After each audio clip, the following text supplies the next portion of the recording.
The blood on Julia Garrison's white cotton apron made her stomach turn, but not as much as the memories flooding back as she scrubbed at the fabric in the creek water. Memories of another man with bloody hands that had brought nothing but pain. That was why she'd fled St. Louis 3 months ago, why she'd come to this remote corner of Montana Territory in 1878, and why she'd sworn never to trust a cowboy again. "You're going to wear a hole right through that," came a deep voice from behind her. Julia startled, nearly dropping the apron into the rushing water. She turned to see Heath Nielsen, the foreman of the neighboring Shadow Creek Ranch, standing a respectful distance away. His tall frame cast a long shadow in the late afternoon sun, and his dark hat was tipped back on his head. "Mr. Nielsen," she acknowledged stiffly, rising to her feet. "I didn't hear you approach. Apologies for startling you, Miss Garrison." His eyes dropped to the bloodied apron. "Trouble at the boarding house." Julia felt her defenses rise. "Just a butchering day. Mrs. Watson needed extra hands with the chickens." She wrung out the apron with more force than necessary. "I didn't realize the creek ran through your property." "It doesn't." He gestured upstream. "Border's about a quarter-mile that way. I was just checking fences when I saw you." Julia nodded, gathering her things. In the 3 months she'd been working at Watson's boarding house in the small town of Pine Tree, she'd managed to avoid most interactions with the local ranch hands, especially Heath Nielsen. Something about the quiet intensity in his eyes made her uncomfortable. Not threatening, exactly, but unsettling. "I should get back," she said, turning away. "Miss Garrison," he called after her. When she paused without turning, he continued, "There's talk of a storm coming through tonight. Might want to take the shorter route back to town." "Thank you for your concern," she said coolly, then continued walking, feeling his eyes on her back until she crested the hill. Back at the boarding house, Mrs. Watson was preparing supper for their 4 regular boarders, all men who worked various jobs in Pine Tree. At 45, Eleanor Watson was a widow who had built this place after her husband died in a mining accident 5 years earlier. She'd taken Julia in without many questions when she'd arrived on the stagecoach with little more than a carpetbag and desperation in her eyes. "There you are," Mrs. Watson said as Julia entered the kitchen. "Did you manage to get the stains out?" "Most of them," Julia replied, hanging the damp apron on a hook near the stove to dry. "Good girl. Now, help me with these potatoes. Mr. Finch brought fresh butter this morning, and I aim to make these the creamiest potatoes these men have ever tasted." Julia smiled, grateful for the normalcy of kitchen work. Here, she could focus on simple tasks and push away the memories that haunted her of Thomas Blackwood's cruel smile, his powerful hands gripping her arms hard enough to bruise, the way he'd promised to find her if she ever ran. "You're a million miles away again," Mrs. Watson observed, breaking into her thoughts. "Just tired," Julia lied, mashing the potatoes with vigor.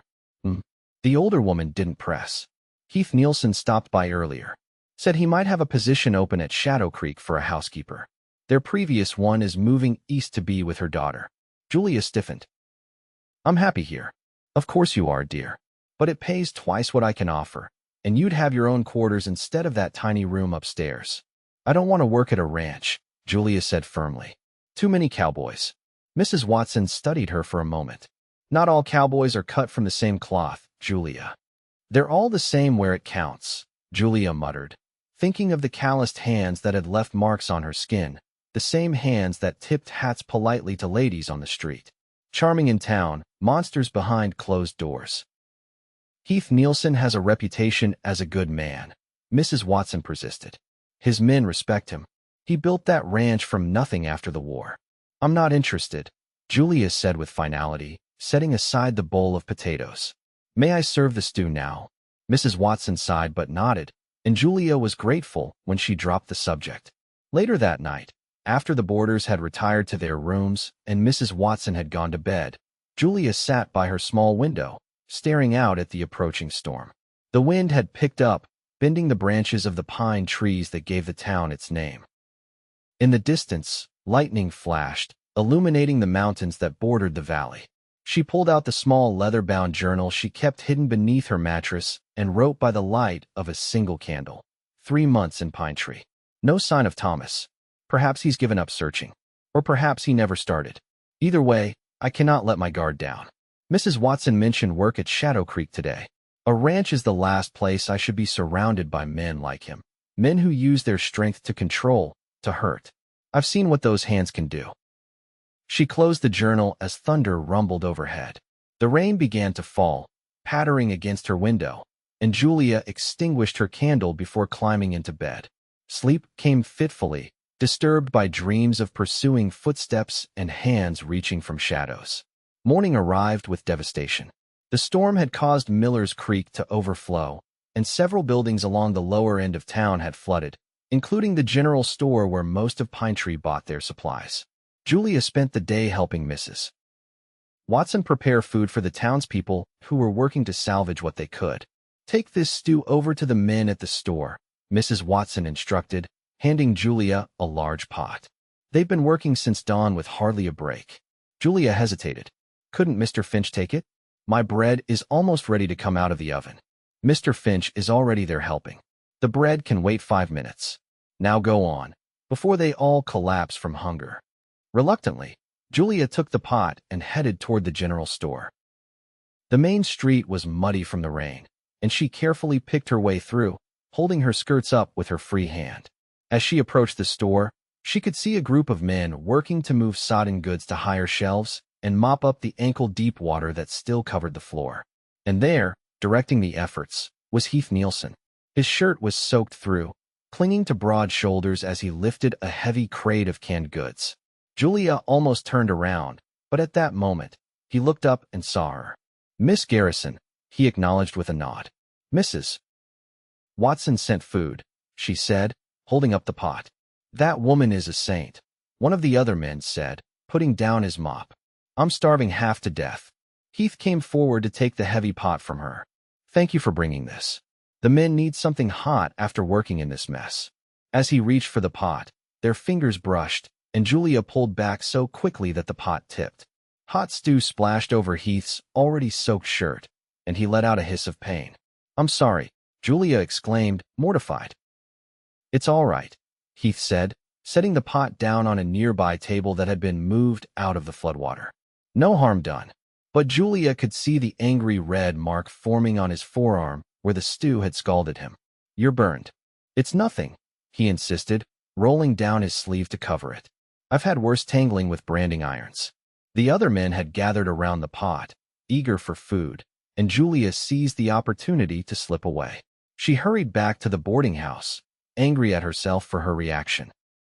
It wasn't Heath's fault that the mere touch of a cowboy's hand sent her into a panic. Later that afternoon, a knock came at the boarding house door. Julia answered it to find Heath standing there, his hat in his hands. "Mr. Nielsen," she said, surprised.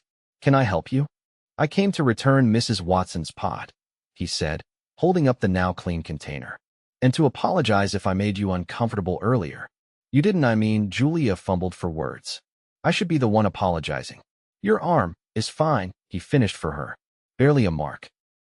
There was an awkward silence before he spoke again. "Mrs. Watson mentioned she told you about the position at Shadow Creek." Julia stiffened. "I'm not interested." "May I ask why?" His eyes held genuine curiosity, not the anger she half expected. "I prefer town life," she said, the lie sounding hollow even to her own ears. Heath studied her for a moment. "The ranch is only 4 miles from town. You'd be welcome to come in on Sundays for church and such." "Mr. Nielsen," Julia said firmly, "I appreciate the offer, but my answer is no." He nodded slowly. "Fair enough. But if you change your mind, the position remains open." He placed his hat back on his head. "Good day, Miss Garrison." Julia watched him mount his horse and ride away, feeling a strange mix of relief and something else she couldn't quite name. 2 weeks later, disaster struck. Julia was in the kitchen preparing breakfast when she heard Mrs. Watson cry out from the pantry. She rushed in to find the older woman on the floor, clutching her ankle. "I'm such a fool," Mrs. Watson groaned. "Stepped wrong coming off that stool." Julia helped her to a chair and examined the ankle, which was already swelling alarmingly. "I think it might be broken. I'll fetch the doctor." By noon, Mrs. Watson was settled in her bed with her ankle splinted and strict instructions not to walk on it for at least 6 weeks. Julia sat beside her, worrying about what this meant for the boarding house. "You'll have to run things while I recover," Mrs. Watson said, as if reading her thoughts. Of course, Julia agreed. But all by myself. The cooking, cleaning, shopping accounts. It's a lot, I know. Mrs. Watson sighed. Perhaps we should reconsider Mr. Nielsen's offer. Just temporarily. Julia shook her head adamantly. No, I can manage here. And for a week, she did barely. She rose before dawn and worked until late into the night, cooking, cleaning, and trying to keep up with the endless tasks of running the boarding house. The boarders were understanding and even tried to help in small ways, but they had their own jobs to attend to. By the 8th day, Julia was exhausted. She had just finished washing the breakfast dishes when there was a knock at the door.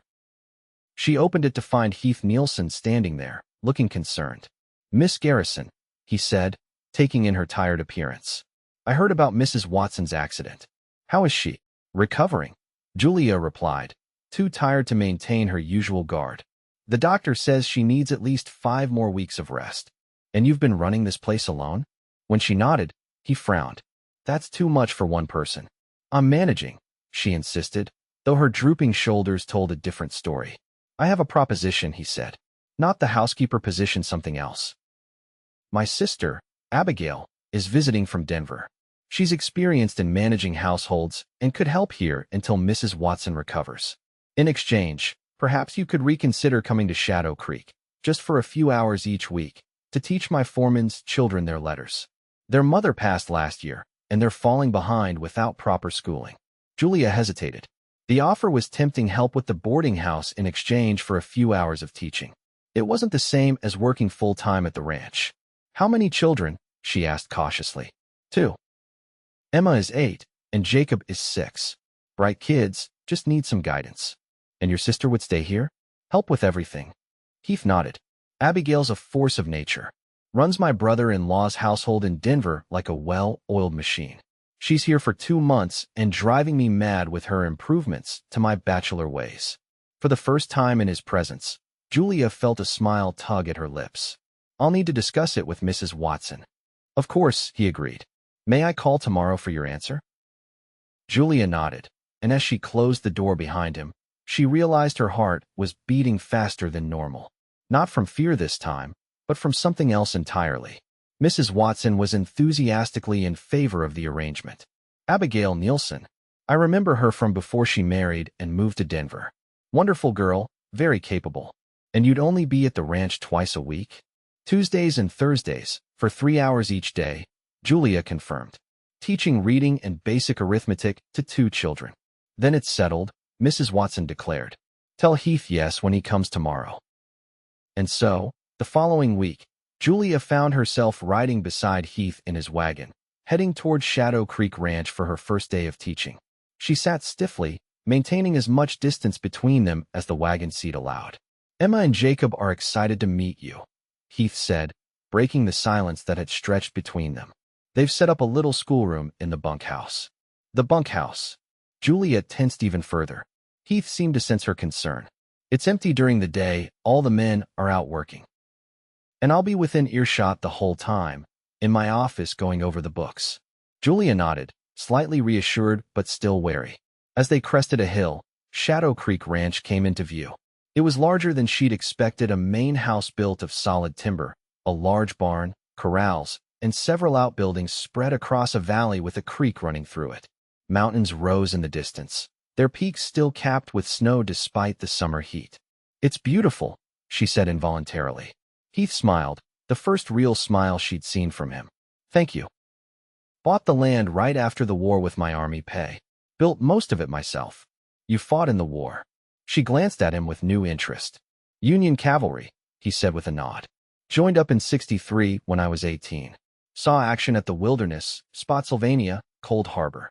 His voice grew distant. "Lost a lot of good men." Julia studied his profile, suddenly seeing him in a new light. Not just a cowboy, but a man who had witnessed the horrors of war and built something peaceful afterward. At the ranch, she met Emma and Jacob, who regarded her with shy curiosity.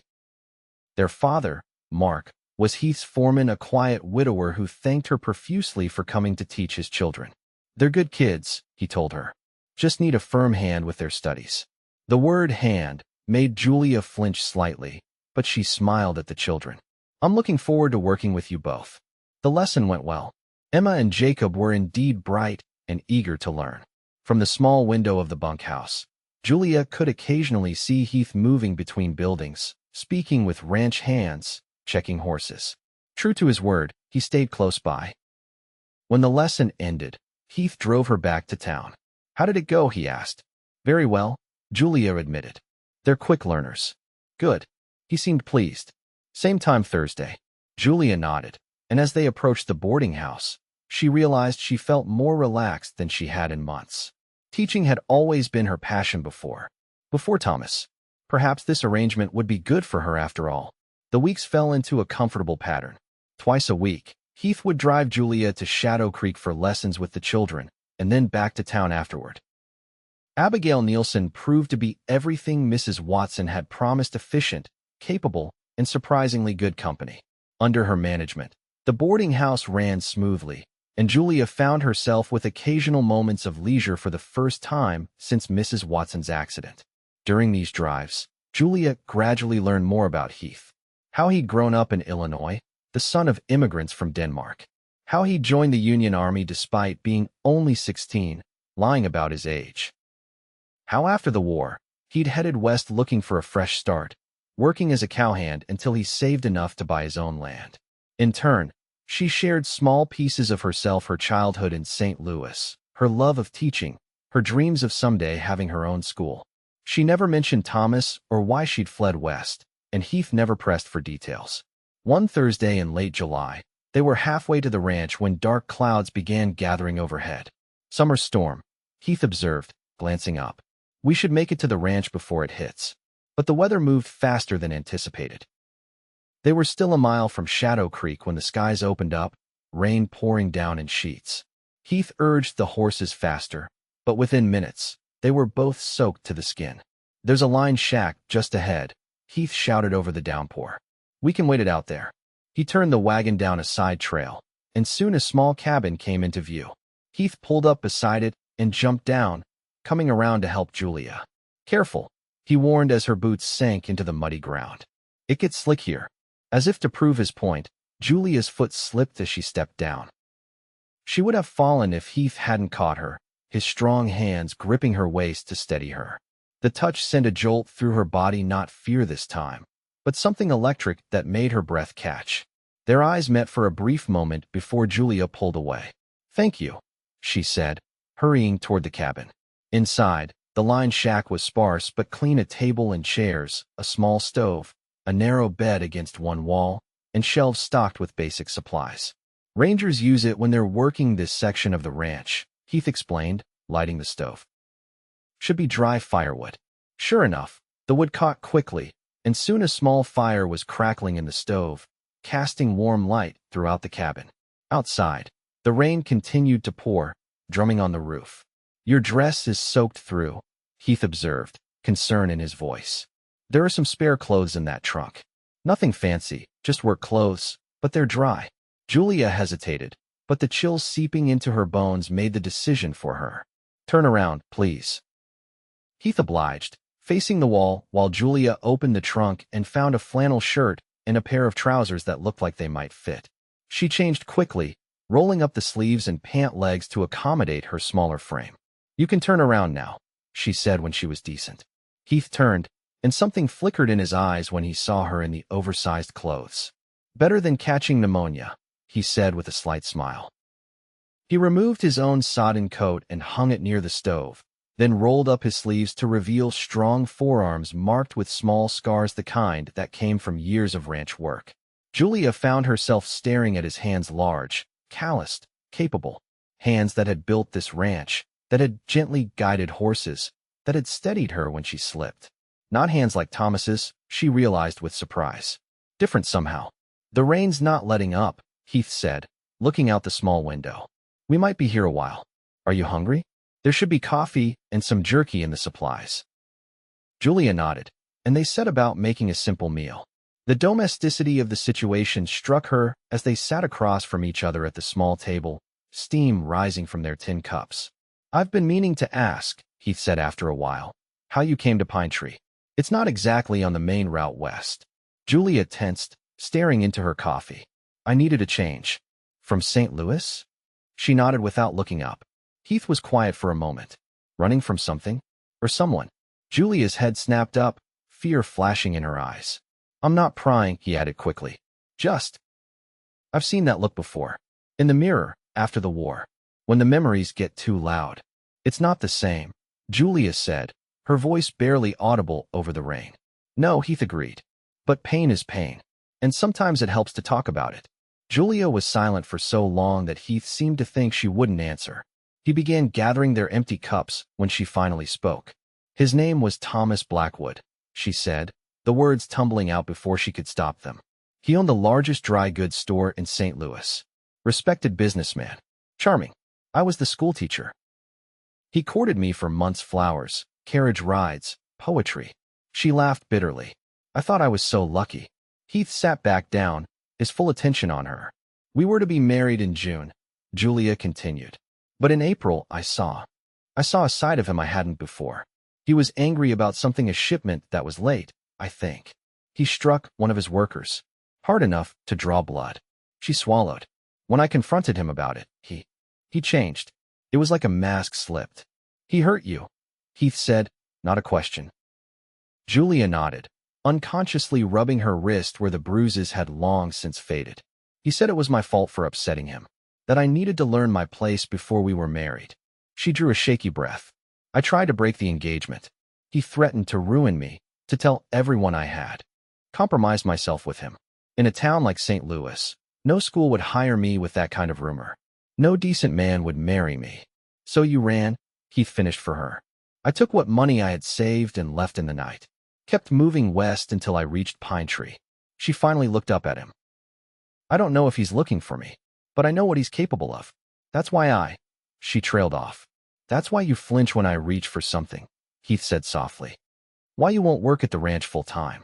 Why you keep your distance. From all cowboys, Julia clarified. Thomas wasn't one, but he had the same kind of hands. Strong hands that could charm in public and hurt in private. Heath looked down at his own hands resting on the table. Rough, work-worn hands that had indeed caused harm during the war, that had branded cattle and broken horses. I understand your fear, he said finally. And I won't pretend men like Blackwood don't exist out here too. He met her eyes. But I want you to know something, Julia. These hands of mine, they've done hard things, yes. But they were made to build, to work, to protect. Never to harm someone weaker. The sincerity in his voice made something shift inside Julia. For the first time since fleeing St. Louis, she felt the rigid fear that had encased her heart begin to crack. Outside, the rain had slowed to a gentle patter. Heath stood and checked the window. Looks like it's clearing. We should be able to make it to the ranch soon if you still want to give the lesson today. Julia nodded, gathering herself. The children will be waiting. They changed back into their now damp clothes and continued to the ranch. The lesson went well, though Julia found herself distracted, Heath's words echoing in her mind. These hands were made to protect. That evening, after Heath had driven her back to the boarding house, Julia sat in her room writing in her journal. I told him about Thomas today. I don't know why, perhaps it was the storm, the isolation, the strange intimacy of sharing that small cabin. But once I started speaking, I couldn't stop. And he listened, really listened without judgment or pity. When he told me his hands were made to protect, not harm, I almost believed him. Maybe there are men whose strength doesn't equate to cruelty. Maybe Heath Nielsen is one of them. Over the next few weeks, something subtle shifted between Julia and Heath. Their twice-weekly journeys to and from the ranch became conversations she looked forward to rather than endured. She found herself watching his hands as he handled the reins or pointed out landmarks, strong, capable hands that she was no longer afraid would hurt her. August brought a county fair to the region, and the entire town of Pine Tree was buzzing with excitement. Mrs. Watson, now recovered enough to move about with a cane, insisted that Julia attend. You've been working nonstop for months, she declared. First with my accident, then with these lessons at Shadow Creek. You deserve a day of fun. I wouldn't know anyone there, Julia protested. Nonsense. Half the town will be there, including that handsome foreman from Shadow Creek who comes to fetch you twice a week. Julia felt her cheeks warm. Mr. Nielsen is simply my employer. Mrs. Watson raised an eyebrow, but said nothing more. The day of the fair arrived sunny and warm. Julia wore her best dress, a blue cotton with white trim that brought out the color of her eyes. She was arranging her hair when there was a knock at the front door. Mrs. Watson answered it, and Julia heard Heath's deep voice in the entryway. "Miss Garrison, Mr. Nielsen is here for you, Mrs. Watson called, a knowing smile in her voice. Julia came downstairs to find Heath standing in the hallway, hat in hand. He was dressed in clean clothes, a crisp white shirt, dark vest, and his best denims. His eyes widened slightly when he saw her. "Miss Garrison," he said, clearing his throat. "You look lovely." "Thank you," she replied, feeling suddenly shy. "I wasn't expecting you to call today. I thought you might like a ride to the fair," he explained. "It's a long walk from town, and the wagon has a fresh coat of paint for the occasion." Julia smiled. "That would be nice, thank you." Mrs. Watson shooed them out the door with a knowing look that made Julia blush again. The fairgrounds were set up in a large meadow outside town. Tents and booths created a small village of activity contests for everything from livestock to preserves, games of skill and chance, food vendors selling pies and barbecue, and a dance floor set up under a canopy of lanterns for the evening festivities. "Where would you like to start?" Heath asked as he helped Julia down from the wagon. "I've never been to a fair like this before," she admitted. "What do you recommend?" "Well, I have some cattle being judged at noon," he said. "But until then, we could look at the handicrafts, try our luck at some games, or sample Mrs. Henderson's famous apple pie." "All of it sounds wonderful," Julia said with genuine enthusiasm. They spent the morning wandering through the fair. Julia admired quilts and preserves in the women's pavilion, while Heath greeted fellow ranchers and townspeople. Many looked curiously at Julia on his arm, and she realized that in the small community, their appearance together was causing quite a stir. "People are staring," she whispered to Heath as they left one tent. "Let them," he replied with a shrug. "They're just surprised to see the reclusive Miss Garrison out enjoying herself." "Is that what they call me? Reclusive?" Heath's eyes crinkled with amusement. "Among other things. Mysterious, elegant, too good for the likes of Pine Tree are a few I've heard." "That's ridiculous," Julia protested. "I'm none of those things." "I disagree," Heath said, his voice dropping lower. "Especially about the elegant part." Before Julia could respond, they were interrupted by a small voice calling, "Miss Garrison, Mr. Nielsen." Emma and Jacob came running toward them, their father Mark following at a more sedate pace. "Children," Julia greeted them warmly. "Are you enjoying the fair?"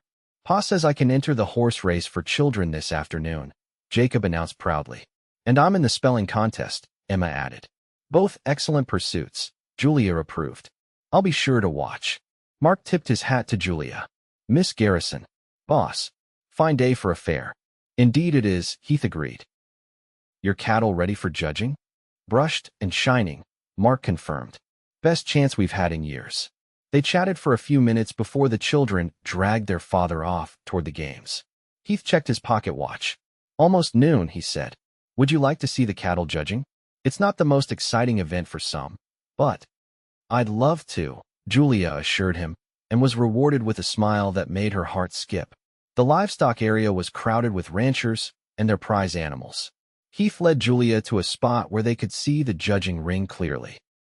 Shadow Creek's entry, a magnificent Hereford bull, was indeed impressive, even to Julia's untrained eye. "He's beautiful," she commented. "Paid a small fortune to bring him in from back east," Heath said. "But he's been worth every penny. His calves are some of the best I've ever raised." When the judging began, Julia found herself caught up in Heath's excitement. The judge, an older man with a serious expression, examined each animal methodically, checking teeth, muscle tone, and overall conformation. When he finally awarded Shadow Creek first prize, Heath's whoop of joy made Julia laugh out loud. "Congratulations," she said as he returned from accepting the blue ribbon. "This calls for a celebration," Heath declared. "Let me buy you lunch." They found a spot under a large cottonwood tree and enjoyed plates of barbecue and fresh corn. All around them, the fair continued, children racing between booths, women comparing recipes, men discussing cattle prices and weather forecasts. "I never thought I'd enjoy something like this so much," Julia confessed as they finished their meal. "What did you do for entertainment in St. Louis?" Heath asked. "Theater, occasionally. Lectures at the library. Church socials." She smiled ruefully. Thomas preferred more formal gatherings, dinner parties with business associates, charity balls. And you? Julia considered the question. I think I would have preferred this all along. Something simpler, more honest. Honest is good, Heath agreed, his eyes holding hers. As afternoon turned to evening, lanterns were lit throughout the fairgrounds. A small band set up on the dance floor fiddle, banjo, and piano and began to play. Couples moved onto the wooden platform, swinging to the lively music. Would you care to dance? Heath asked, extending his hand to Julia. She hesitated only briefly before placing her hand in his. I'd like that. He led her to the dance floor, one hand at her waist, the other holding hers gently. They moved together to the music, and Julia was surprised at how naturally they fell into step with each other. You're a good dancer, she observed. My mother insisted all her sons learn, he said with a smile. Said no daughter of Danish immigrants would raise uncultured American boys. The music slowed, and other couples drew closer together. Heath's hand on her waist was warm and steady, and Julia found herself moving slightly nearer to him, close enough to catch the scent of soap and leather that was uniquely his. Julia, he said softly, using her given name for the first time. I've been wanting to ask you something. Yes. Her heart was suddenly racing, and not from the dancing. The housekeeper position at Shadow Creek is still open, he said. And I was hoping Heath Nielsen. A sharp female voice cut through their conversation. I've been looking all over for you. They turned to see a striking woman in an expensive dress approaching them, displeasure evident on her face. Charlotte, Heath said, his expression cooling. I didn't know you were back from Denver. Clearly, the woman replied, eyeing Julia with barely concealed disdain. Aren't you going to introduce me to your friend? Heath's jaw tightened, but he made the introduction. Miss Julia Garrison, this is Charlotte Wilcox, daughter of Theodore Wilcox who owns the bank in Pine Tree. Charlotte, Miss Garrison teaches Mark's children at the ranch twice a week and helps run Watson's boarding house in town. How quaint, Charlotte said with a smile that didn't reach her eyes. A schoolteacher in a, what do they call it? A boarding housemaid. Julia felt her cheeks burn with humiliation. Miss Garrison is an accomplished educator, Heath said, his voice hard. And a woman of exceptional character. Charlotte waved a dismissive hand. Of course she is. Now, Heath, Father was hoping to discuss the loan for your northern expansion. He's over by the judging tent. Heath looked torn, his eyes moving between Charlotte and Julia. You should go, Julia said quietly. It sounds important. It can wait, Heath insisted. No, really. Julia stepped back, releasing his hand. I should check on Mrs. Watson anyway. She was planning to come for the evening festivities. Before Heath could protest further, Julia turned and walked away, her earlier happiness evaporating. The look in Charlotte's eyes had been clear she had a claim on Heath, or at least believed she did. And why wouldn't she? The daughter of the banker and the successful rancher, it made perfect sense. Julia made her way through the crowd, blinking back unexpected tears. She was being foolish. Heath had only been kind to her, had only wanted to offer her a job. Nothing more. The warmth in his eyes when he looked at her, the gentle touch of his hands while they danced, she had misinterpreted it all. She found Mrs. Watson sitting with some other town matrons, watching the dancing. Julia, there you are. The older woman greeted her. I was beginning to think you and Mr. Nielsen had run off together. Don't be ridiculous, Julia said more sharply than she intended. Mr. Nielsen is currently engaged with Miss Wilcox and her father. Business matters. Mrs. Watson's eyebrows rose at Julia's tone. I see. And that's upset you because... It hasn't, Julia insisted, though the tightness in her throat betrayed her. I think I'd like to go home now. Without saying goodbye to your escort? He's busy, Julia repeated. And there's the evening stage back to town in 15 minutes. I can catch that. Mrs. Watson studied her for a moment, then sighed. Very well. But Julia, dear, running away never solved anything. Trust me on that. Julia bid her farewell and hurried toward the stagecoach stop at the edge of the fairgrounds. She was almost there when she heard Heath calling her name. She pretended not to hear, quickening her pace. Julia, wait. His hand caught her elbow gently, turning her to face him. Where are you going? Home, she said, not meeting his eyes. I'm tired. I'll drive you, he offered. Just let me hitch up the wagon. No need. The stage is about to leave. Heath frowned. Is this about Charlotte? Because there's nothing between us, despite what Theodore Wilcox might wish. It's not my business either way, Julia said stiffly. It is if it's the reason you're running away from me. The stagecoach pulled up, and the driver called out. Last trip to Pine Tree. Boarding now. I have to go, Julia said, pulling away from Heath's gentle grip. Julia, he said urgently, please don't leave like this. Let me explain. There's nothing to explain, she insisted. You've been kind to me, Mr. Nielsen, and I appreciate it. But we both know my position. I'm the boarding house maid who teaches your foreman's children. That's not how I see you at all, Heath protested. Last call for Pine Tree, the driver shouted. Goodbye, Mr. Nielsen, Julia said, and hurried to board the stage before he could see the tears threatening to spill from her eyes. The ride back to Pine Tree was bumpy and uncomfortable, made worse by Julia's churning emotions. By the time she reached the boarding house, she had convinced herself that she had narrowly escaped making a terrible mistake.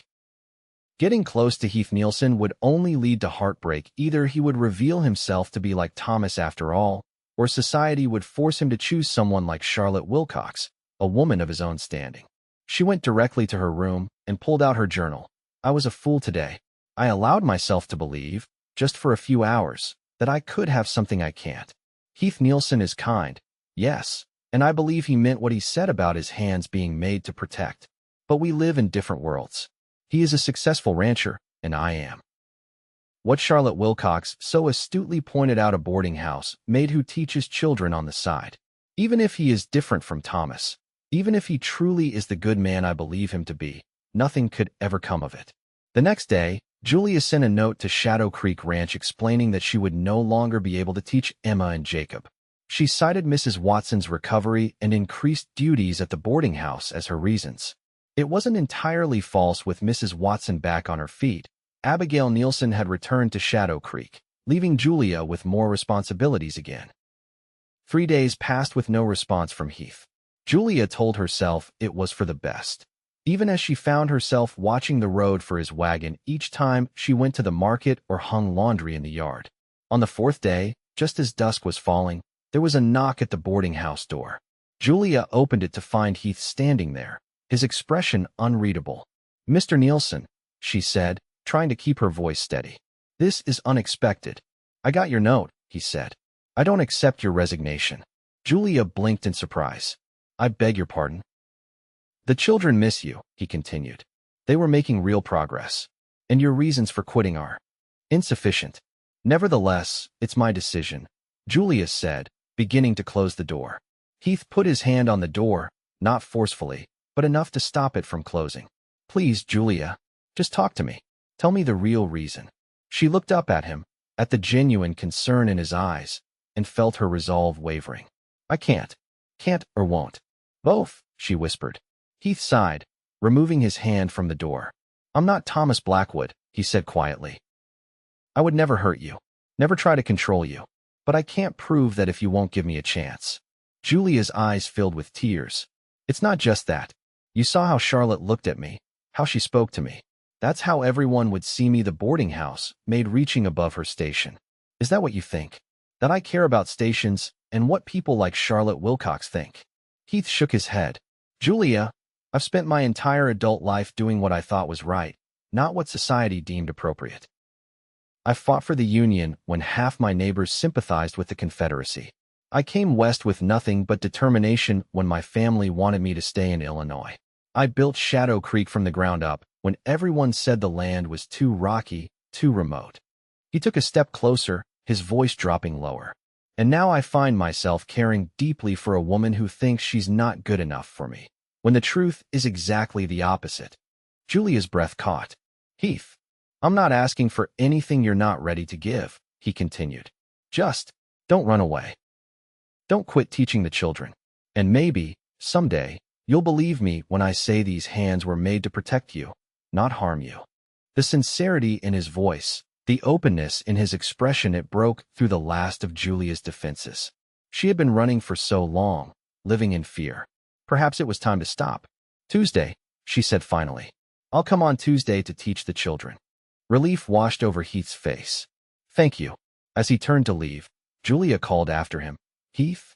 When he looked back, she said softly, I'm beginning to believe you. The smile that spread across his face stayed with her long after he had gone.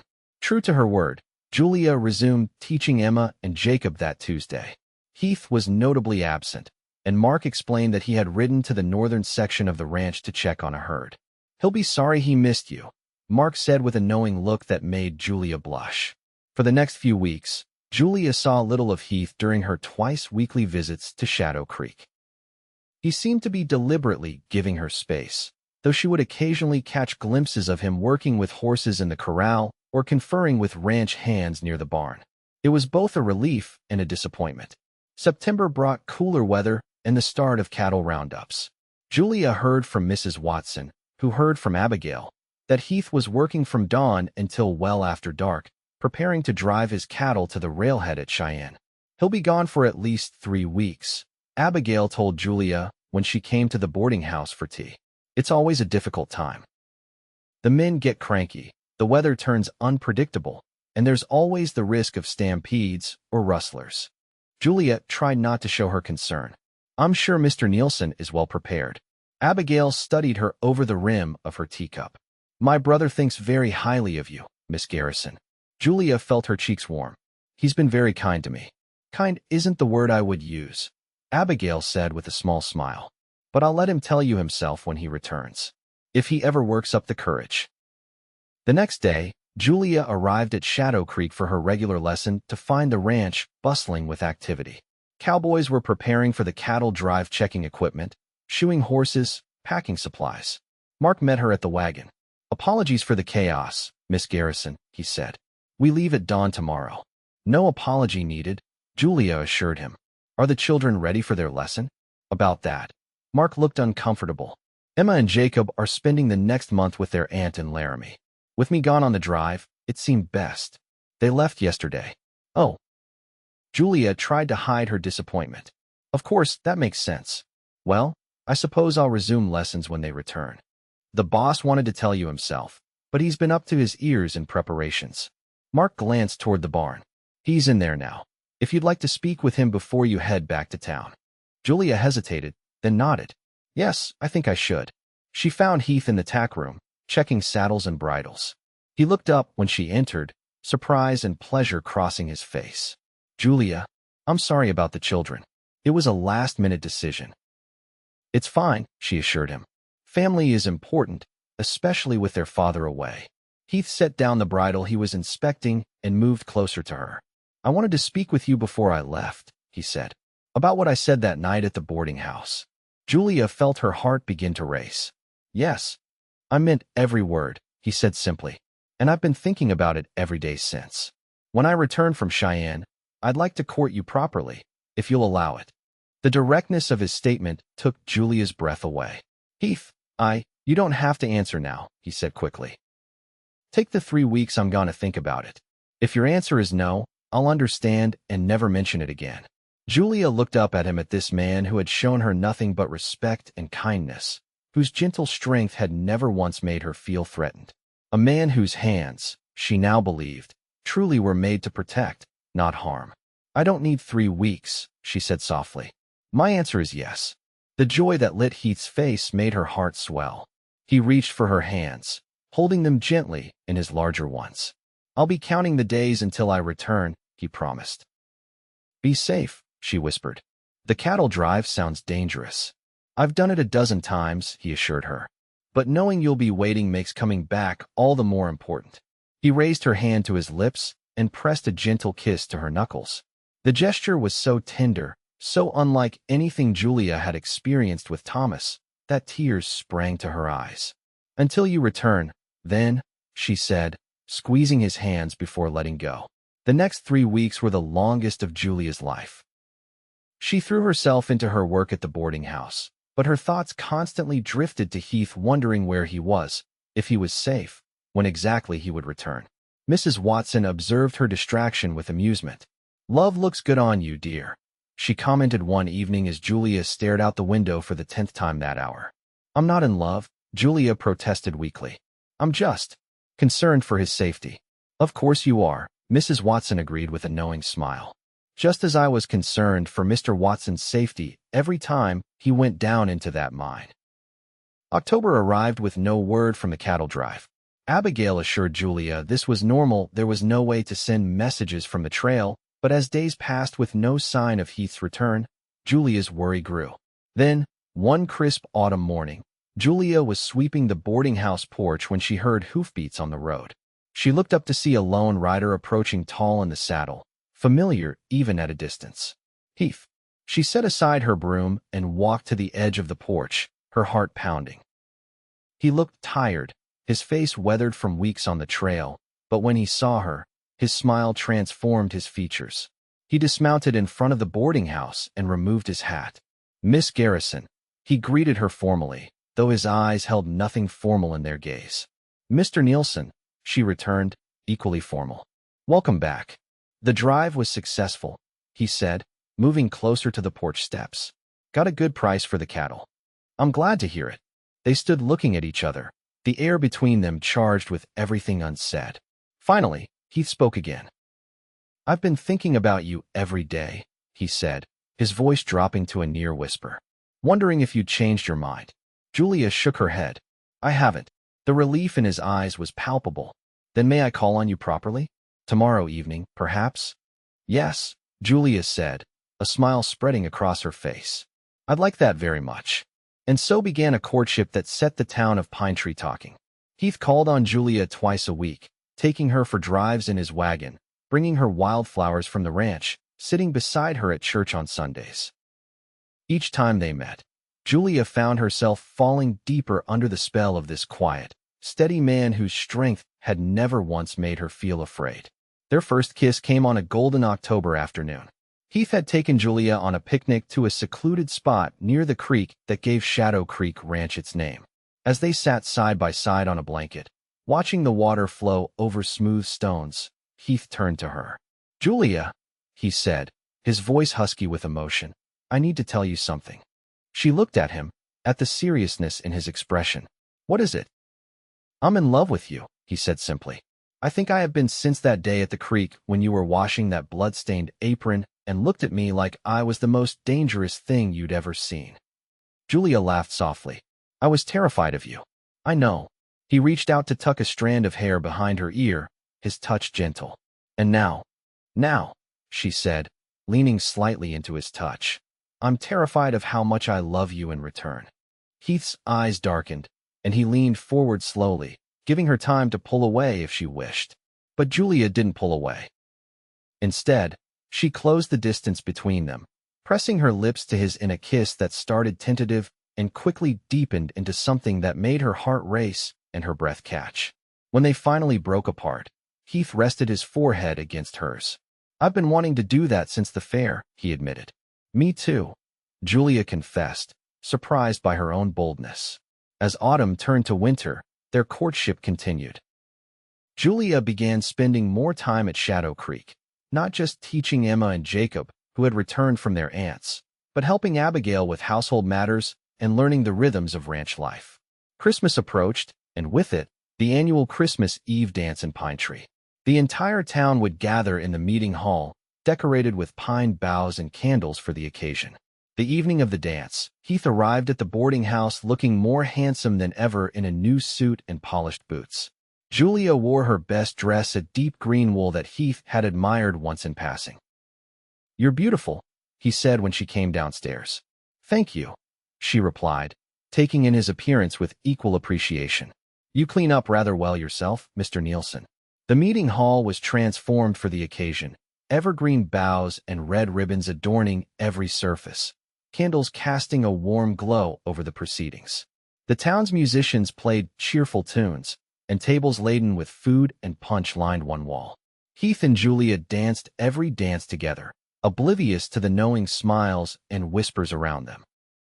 During a brief rest, Charlotte Wilcox approached, her father beside her. Heath, she greeted him with a tight smile. Miss Garrison. Charlotte. Mr. Wilcox. Heath acknowledged them with a nod. Enjoying the festivities? Indeed, Theodore Wilcox said, his eyes assessing Heath. I understand the cattle drive was profitable. Perhaps now is a good time to revisit our discussion about that loan for your northern expansion. Actually, Heath said, his hand finding Julia's, I've decided against expanding north for now. Shadow Creek is just the right size as it is. Wilcox's expression soured slightly.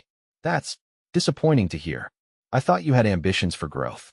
My ambitions have shifted, Heath replied, squeezing Julia's hand gently.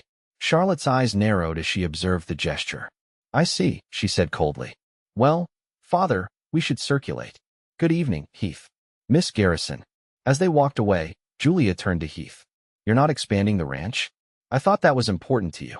Some things are more important, he said, his eyes holding hers. Like having time for what truly matters. Before Julia could respond, the band struck up a waltz, and Heath led her back to the dance floor. As they moved together to the music, Heath leaned down to whisper in her ear. Come outside with me for a moment. Curious, Julia nodded, and Heath led her through the side door into the crisp winter night. Stars sparkled overhead in a clear sky, and their breath formed small clouds in the cold air. Heath guided her to a quiet spot beside the building, partially sheltered by pine trees. He seemed suddenly nervous, his hands fidgeting with something in his pocket. Heath?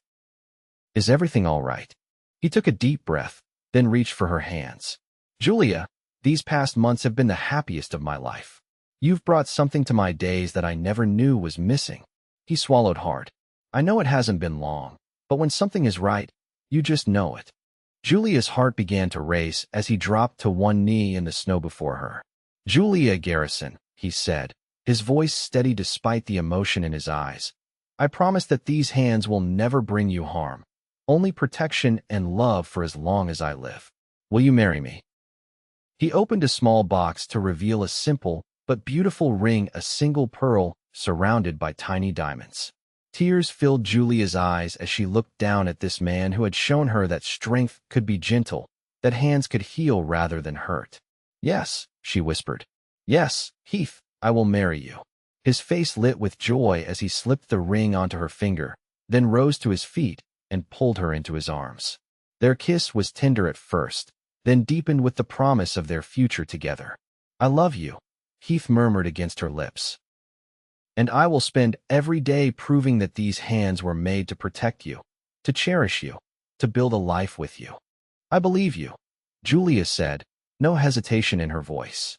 With all my heart, I believe you. They were married in the spring, when wildflowers dotted the meadows around Shadow Creek Ranch. The ceremony was held outdoors, beneath an arch of twisted willow branches that Heath had constructed with his own hands. Julia wore a dress of cream-colored silk with lace at the collar and cuffs, and Heath couldn't take his eyes off her as she walked toward him on Mark's arm. Their vows were simple but heartfelt. When Heath placed the gold band on Julia's finger, his hands were steady and sure, the hands that had built a ranch, the hands that had gentled horses, the hands that now pledged to protect and cherish her for all his days. The celebration afterward was joyous, a feast spread under the open sky, music and dancing until the stars came out. Mrs. Watson cried happy tears, Abigail beamed with approval, and even Theodore Wilcox came to offer grudging congratulations. That night, as Heath carried Julia across the threshold of the Shadow Creek main house, now their home, she felt no fear, only anticipation and love. His hands, those strong, capable hands that had once made her tremble with fear, now made her tremble for entirely different reasons as they undressed each other slowly, learning each other's bodies with gentle exploration. Are you nervous? Heath asked softly as they lay together in the darkness. No, Julia answered truthfully. Not with you.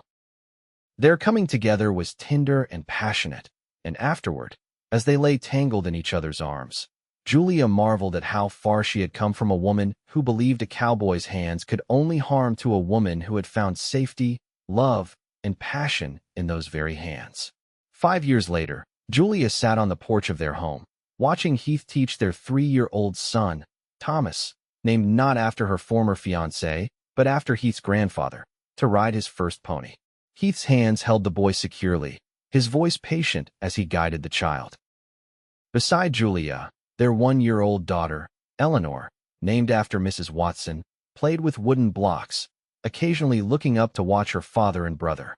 The Shadow Creek Ranch had prospered under their joint care. Julia had opened a small school for the children of the ranch hands and neighboring homesteads, finding fulfillment in teaching while raising her own family. Heath had eventually expanded the ranch, but at a pace that allowed him to remain the husband and father he wanted to be. As she watched her husband lift their son from the pony and swing him high in the air, the boys' laughter ringing out across the yard, Julia felt a contentment she had once thought impossible. Heath caught her eye and smiled, that same smile that had first begun to melt her defenses all those years ago. Later that night, after the children were asleep, Heath found Julia sitting by the fire, writing in her journal, the same one she had started when she first fled to Pine Tree. "What are you writing?" he asked, settling beside her. "Just reflecting," she said, closing the journal. "On how much has changed. On how lucky I am." "I'm the lucky one," Heath insisted, pulling her into his arms. "Every day, I thank God you gave me a chance to prove that these hands were made to love you." Julia placed her palm against his, their fingers intertwining. "You did more than prove it," she said softly. "You healed me. You showed me what real love looks like." Heath kissed her then, a kiss filled with the same tenderness and passion that had marked their years together. His hands, those strong, capable, gentle hands, cradled her face as if she were the most precious thing in the world. And to him, she was. Julia Garrison Nielsen, once so afraid of a cowboy's touch, now knew with absolute certainty that some hands were indeed made not to harm, but to protect, to build, to love. And she would spend the rest of her days cherishing the hands that had taught her that truth.